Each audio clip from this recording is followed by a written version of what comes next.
versículo 1. Y lo que a mí me decía Dios es que yo no iba a hacer las mismas cosas que hizo mi papá. Que él a mí me iba a prosperar de una manera diferente de lo como estaba prosperando a mi papá. Porque cada uno de nosotros fuimos llamados a prosperar. Pero cada uno de nosotros prospera de maneras diferentes. A lo mejor unos prosperan en cuestiones de negocios. Son muy diestros para hacer negocios, para abrir negocios. A lo mejor algunos otros prosperan en términos de inventar algo o crear una cura. O algunos prosperan en familias. Vemos familias que son como conejos, ¿no? Que nomás se meten a su casa y salen como 10 de la noche a la mañana. Pero todos fuimos llamados a prosperar. Y quiero, ahí en Juan capítulo 6, versículo 1, dice: después de esto Jesús fue al otro lado del mar de Galilea, el de Tiberias, y le seguía gran multitud porque veían las señales que hacían en los enfermos. Entonces subió Jesús un monte y se sentó allí con sus discípulos. Les recuerdo que apaguen sus celulares, en especial a mi suegra.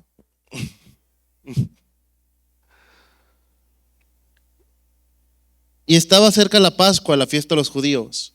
Cuando alzó Jesús los ojos y vio que había venido a él gran multitud, dijo a Felipe: ¿de dónde compraremos pan para que coman estos? Y es una pregunta tonta, ¿no? Esa que lanzó Jesús. Porque si tú lees ahí en el 6, dice: pero esto decía para probarle porque él sabía lo que había de hacer. O sea, Jesús ya sabía lo que iba a pasar. Y es como si lanzaras una pregunta tonta, ¿no?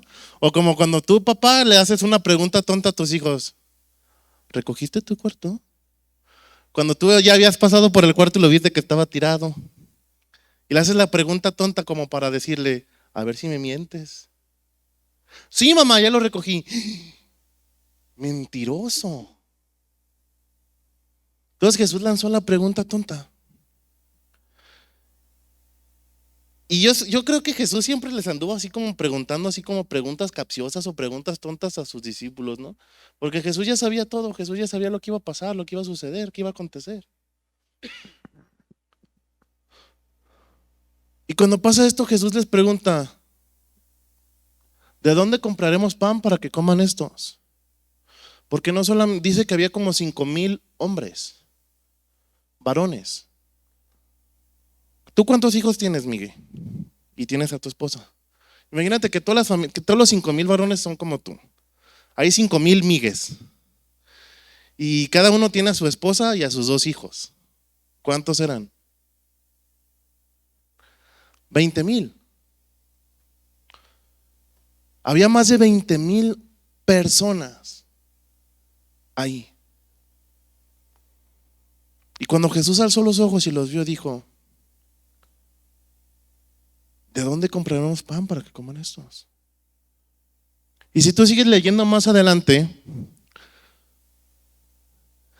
dice: Felipe le respondió: 200 denarios de pan no bastarían para que cada uno de ellos tomase un poco. ¿Alguien sabe cuánto vale un denario? Casi 4 gramos de plata. ¿Cuánto vale la plata? 1 gramo. El gramo de plata de 999, que es la que está actualmente validada, ¿cuánto vale? 14.97 pesos. Entonces, imagínense comprar una pieza de pan en 14 pesos. Está más caro que ahorita. Y dijo Felipe: 200 denarios no bastarán para que cada uno de ellos tomase, y dijo una palabra: un poco. Se quedó en lo pequeño. Un poco. Pero después viene otro discípulo y dice uno de sus discípulos, Andrés, hermano de Simón Pedro, le dijo: aquí está un muchacho que tiene 5 piezas de cebada, de panes de cebada y 2 pececillos. ¿Más qué es esto para tantos? Imagínense, o sea, Jesús lanzando la pregunta tonta, ¿no? ¿De dónde vamos a sacar para comprar esto? Y luego llega Andrés y le dice: Jesús, oye, yo tengo una idea aún más tonta. Aquí está un niño que dice que tiene 5 panes y 2 pececillos. ¿Tú sabías que 5 panes y 2 pececillos en aquel tiempo era el lonche de un trabajador? De uno solo. Pero imagínense, 5 panes y 2 pececillos para alimentar a más de 20,000 personas. Entonces Andrés dijo, esta es una idea tonta, Jesús, yo sé, es una idea muy tonta, perdóname, ¿sí? Si quieres, renuncio a ser tu discípulo por ser tan tonto, perdóname.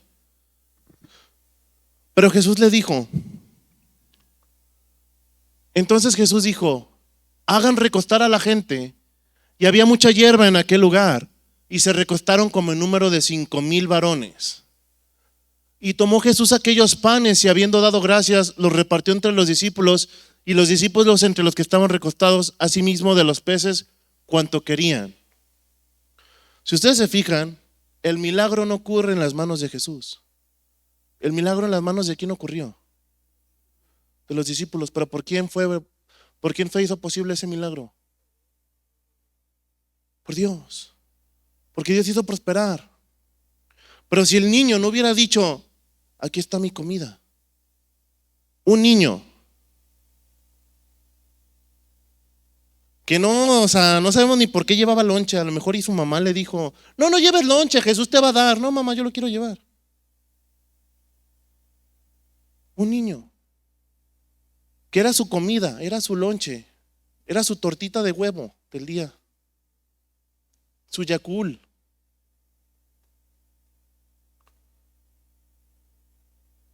Dice que Jesús lo partió, lo bendijo y se lo entregó a los discípulos.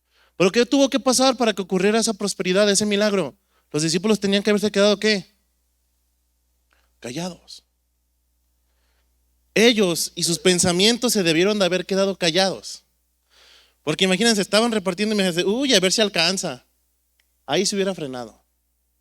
Dice más adelante, y cuando se hubieran saciado, dijo a sus discípulos, recoged los pedazos que sobraron para que no se pierda nada. Recogieron pues y llenaron 12 cestas de pedazos que de los 5 panes de cebada sobraron a los que habían comido. ¿Y todo esto por qué? Por la gracia. ¿Cuál es el número de gracia? 5. Los 5 panes. El niño ejerció la gracia. El niño no entendía qué era la gracia, pero el niño la ejerció y dijo, solo tengo esto, tómalo, te lo doy. El niño prosperó en algo que el niño no sabía que iba a prosperar. A lo mejor esa era la última comida del niño, sus 5 panes y 2 pececillos, y con su mamá. Y ahora imagínense el niño cuando regresó con sus 12 cestas, ¿no? Mamá, ¿qué crees? Tenemos para comer muchos meses. Porque dice que no solamente comieron, sino que se quedaron ¿qué? Llenos. Como decía mi abuelito, satisfacidos. Cuando dejas que Dios sea el que te prospere, no solamente vas a prosperar tú, sino va a prosperar tu vecino, y el vecino de tu vecino, y el vecino del vecino de tu vecino, hasta que queden llenos, porque eso hace la gracia. Eso hace la gracia. En 1 Corintios capítulo 15, versículo 10, por favor. Pero por la gracia de Dios soy lo que soy, y su gracia no ha sido en vano para conmigo. Antes he trabajado más que todos ellos, pero no yo, sino la gracia de Dios conmigo. Fue la gracia la que prosperó al niño. Fue la gracia la que prosperó para darle de comer a más de 20,000 personas. Porque no solamente eran los 20,000, más de las 20,000, sino también eran los discípulos y Jesús. Y todos comieron. Pero aquí hay algo bien importante. Ni el niño ni los discípulos trataron de enseñarle a Jesús cómo hacerlo. Tú no le vas a decir a Dios cómo hacer las cosas. Los discípulos nunca le enseñaron a Jesús cómo partir el pan, o cómo bendecir el pan, o cómo partir los pececillos. Dejaron que ¿quién lo hiciera? Que Jesús lo hiciera. Y si Jesús lo hizo, y Jesús no hacía nada sin que el Padre le enseñara primero cómo se hacen las cosas, entonces ¿quién lo hizo primero? Dios. Jesús tampoco le dijo a Dios cómo hacer las cosas, sino que dejaron que la misma bendición y la misma gracia operaran. Cuando dejas que Dios sea el que tome las riendas y el que te diga cómo es, hasta ese punto tú vas a empezar a prosperar en tu vida. Porque tú le estás diciendo a Dios, Dios, yo quiero un carro. Si vendo esto y empeño esto otro y luego saco un crédito, yo creo que sí me alcanza. Pues ahí Dios te va a decir, pues si tú lo quieres hacer, tú hazlo. Yo te lo quiero dar sin que tú pagues un solo peso. Pero si tú lo quieres hacer de tu manera, tú hazlo. Dios no se va a pelear contigo a ver quién, al tira y afloja a ver quién da más. Eso olvídate. La bendición ahí está, para que tú la tomes.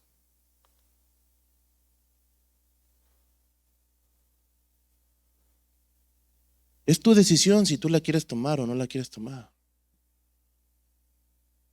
A veces nosotros como cristianos, a veces nos enojamos con Dios. Decimos, Dios, ¿por qué yo no he prosperado si mi vecino ni siquiera se congrega y ya tiene 3 carros nuevos? Dios, ¿por qué sigo trabajando de empleado si yo ya debo de ser dueño?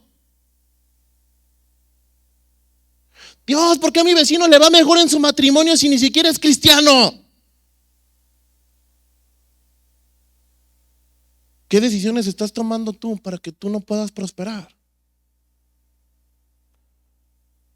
A veces nosotros como cristianos pensamos que ya tenemos todo así,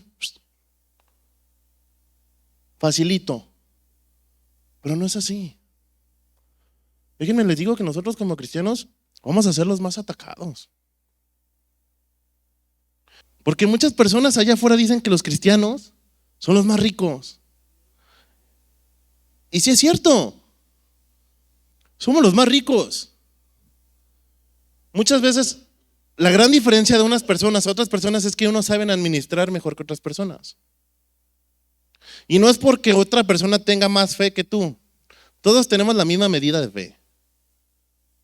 Más mejor dicho, unos la saben usar mejor que otros. Quiero que vayan, por favor, a vamos a Juan capítulo 5, versículo 1. Después de estas cosas había una fiesta de los judíos y subió Jesús a Jerusalén. Y allí en Jerusalén, cerca de la puerta de las ovejas, un estanque llamado en hebreo Betesda, el cual tiene 5 pórticos. En estos yacía una multitud de enfermos, ciegos, cojos y paralíticos que esperaban el movimiento del agua. Porque un ángel descendía de tiempo en tiempo al estanque y agitaba el agua, y el que primero descendía al estanque después del movimiento del agua quedaba sano de cualquier enfermedad que tuviese. Y había un hombre allí que hacía 38 años que estaba enfermo. Cuando Jesús lo había acostado y supo que llevaba ya mucho tiempo así, le dijo, ¿quieres ser sano? Señor, le respondió el enfermo, no tengo quien me meta en el estanque cuando se agita el agua y entre tanto que yo voy, otro desciende antes que yo. Jesús le preguntó algo tan sencillo, ¿quieres ser sano? Él tenía que haber dicho, sí, sí quiero, o no, no quiero.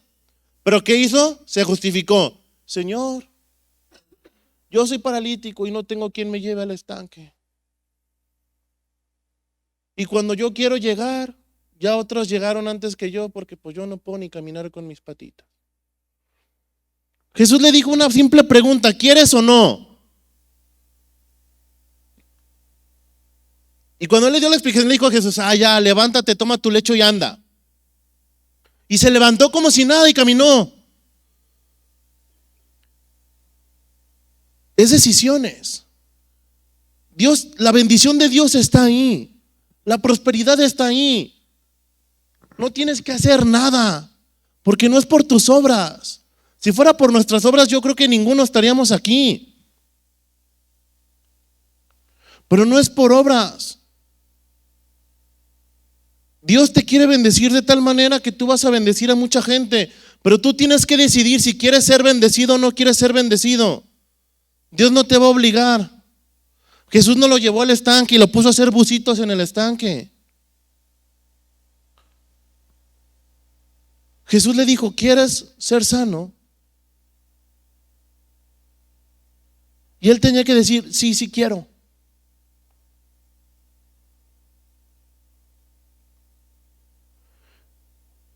A mí me impresiona mucho la historia del centurión romano, porque dice que él tenía un criado y su criado está enfermo. Y él le dijo a Jesús, quiero que ores por mi criado, está enfermo, quiero que sea sano. Dijo, vamos allá. Dijo, no, está muy lejos. Yo sé que tú eres un hombre de autoridad, di la palabra y mi criado va a ser sano. Un hombre que ni siquiera era judío. Dijo, yo sé que lo que tú dices se va a hacer. Así que nomás di que mi criado va a sanar. Y yo me voy tranquilo porque sé que va a ser así. Porque el centurión sabía quién era Jesús. Y ahora yo te pregunto a ti, ¿tú sabes quién es Jesús? ¿Conoces a Jesús? ¿Sabes lo que Dios quiere hacer contigo? ¿Sabes lo que Dios quiere darte? ¿Lo que Dios ya tiene preparado para ti? Dios ya lo tiene todo preparado para ti. Y quiero que vean por favor ahí a Romanos capítulo 8, versículo 19. Porque el anhelo ardiente de la creación es el aguardar la manifestación de los hijos de Dios. La tierra está esperando que tú te manifiestes. Todo ya es tuyo por derecho. Ya Dios te lo entregó. La tierra está esperando que tú empieces a accionar eso. Pero es hasta el momento en el que tú decidas cuándo hacerlo. La vida del cristiano no se basa en creencias así a la ligera, sino en decisiones que tienes que tomar. ¿Sabes lo que significa la palabra cristiano? ¿Alguien sabe lo que significa la palabra cristiano? La palabra cristiano significa pequeño Cristo. Pequeños Cristos. O sea, todo lo que es Jesús, todo lo que es esa esencia de Jesús está en ti. Eres tú. Toda la esencia de Jesús está contenida en nosotros. Y la creación, la tierra está esperando que tú acciones esa identidad. La gente dice, ay, es que uno no prospera de la noche a la mañana. Déjame te informo que con Dios sí prosperas de la noche a la mañana. Pero tienes que decidirlo hacerlo. Son tus decisiones las que te van a llevar a hacer eso. Son tus decisiones, es tu caminar. Mantente en el mismo caminar de Jesús y vas a ver cómo vas a prosperar. Jesús se movía y Jesús era una persona rica. Porque él dice que usaba las mejores telas, sus mejores guarachitos. Jesús tenía de todo. Y hasta sus discípulos vestían las mejores ropas, los mejores calzados. Y cuando él llegaba a una zona, esa zona era prosperada de tal manera que impactaba a todos. Porque donde quiera que se paraba Jesús, esa zona iba a prosperar. Alimentó a más de 20,000 personas. Y luego en otra dice que alimentó a otros más. En una boda convirtió agua en vino. Jesús donde sea que se paraba, prosperaba. Sus discípulos prosperaban. Sus papás no se dejaron de preocupar de todo. Porque Jesús era multimillonario. Pues créeme que Dios ya te lo dio todo así.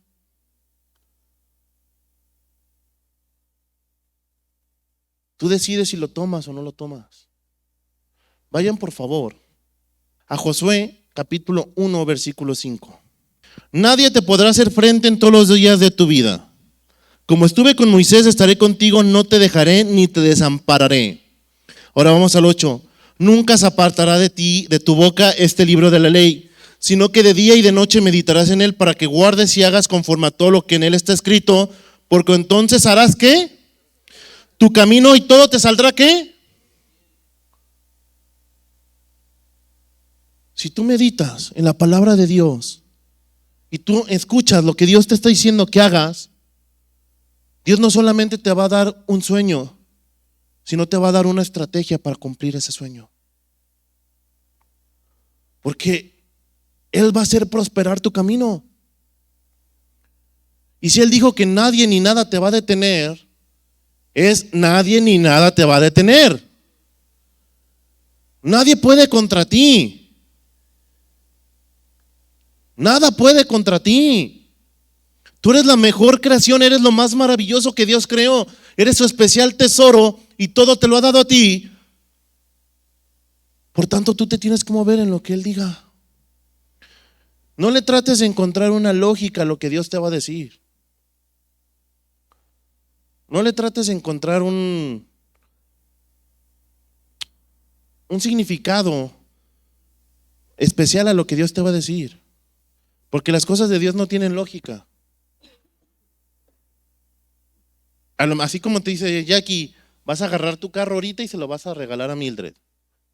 Tú te quedas así de, ¿y en qué me voy? Y a lo mejor no sabes que cuando tú le des las llaves va a llegar una persona y te va a dar una camioneta del año. Las cosas de Dios no tienen lógica. Yo sé que la fe, en el cristiano la fe no es por obras, pero dice que la fe sin obras es muerta. ¿Cómo te llamas, hijo? Aarón. ¿Sabes manejar? Ok. Entonces imagínate que tu papá, tú le dices, papá, quiero un carro. Y te enojas porque no te da el carro. Pero ¿qué tienes que hacer para que te puedan dar un carro? ¿Qué tienes que hacer para que te puedan dar un carro? Aprender a manejar. Porque imagínate que te dan un carro y no sabes manejar. ¿Qué vas a hacer? Nada más, ni siquiera vas a saber prenderlo.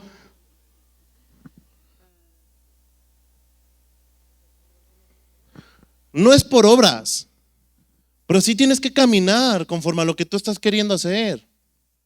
Si tú quieres, si tú le estás pidiendo a Dios una gran empresa multinacional, que tienes que saber hacer. Por lo menos saber administrar una empresa. O saber recoger tu cuarto. ¿Sí me explico? Te tienes que saber mover en lo que tú estás queriendo hacer. ¿Quieres prosperar en un área? Muévete en el área que quieras prosperar. Jesús sabía todo eso y Él se movía conforme a lo que Él hablaba. Jesús se movía en amor. Él amaba a todo el mundo. A todos, inclusive a los que le entregaron y los que lo crucificaron, Él los siguió amando hasta el final. Jesús amaba a todos sin igual, sin dudarlo. Y ahora sí, te lo pongo a ti. ¿Qué haría Jesús? Jesús amaba a todos. Él prosperaba porque Él amaba. Él prosperaba porque Él sabía cómo moverse. Sabía con quiénes sí y con quiénes no.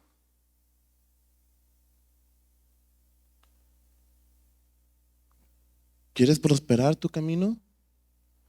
Escucha lo que Dios te tiene que decir.